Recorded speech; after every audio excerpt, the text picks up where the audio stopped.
Breaking news story. In the eastern Ukrainian city of Donetsk, a group of activists have declared their region independent from Kiev. It happened after protesters stormed a local government building last night. Mass demonstrations against the country's new leadership started peacefully on Sunday, but that situation quickly escalated. Let's cross live now to our correspondent Maria Vinoshina. So, Maria, what more has been announced?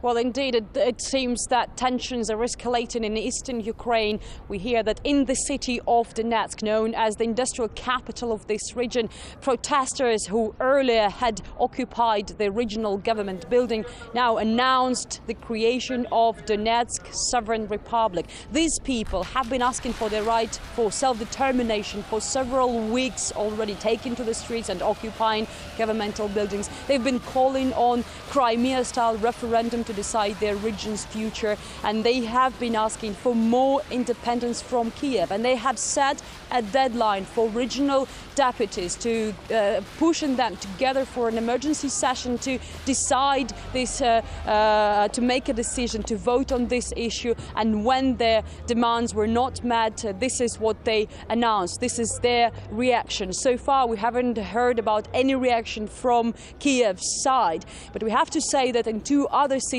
in eastern Ukraine, again in Kharkiv and in Lugansk, the buildings of local security still remain taken by similar protesters who say they do not recognize the country's new authorities. They do not consider them as legitimate power. And in the city of Lugansk, again, also the building of National Bank is taken by these groups of protesters. Well, while making their way into these governmental buildings, protesters have been clashing with police loyal to Kiev, of course, but fortunately so far we haven't heard about casualties. Well, the situation remains very tense, and indeed it is even escalating. And meanwhile, we hear that our colleagues from Rapli video agency were not allowed to enter the city of Donetsk, and they were stopped because their passports were stamped here in Simferopol, that is now following the referendum of March 16th, a part of Russian Federation.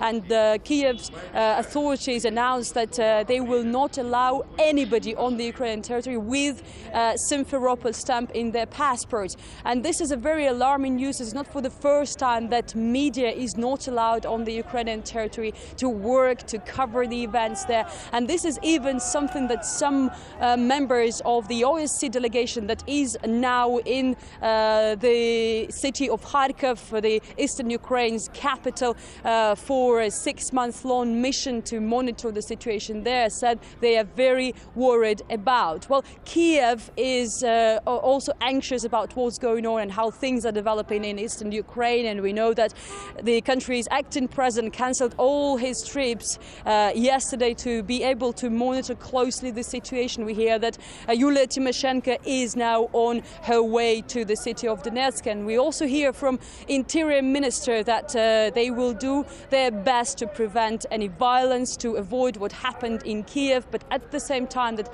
all those responsible for these protests will be severely punished. Back to you.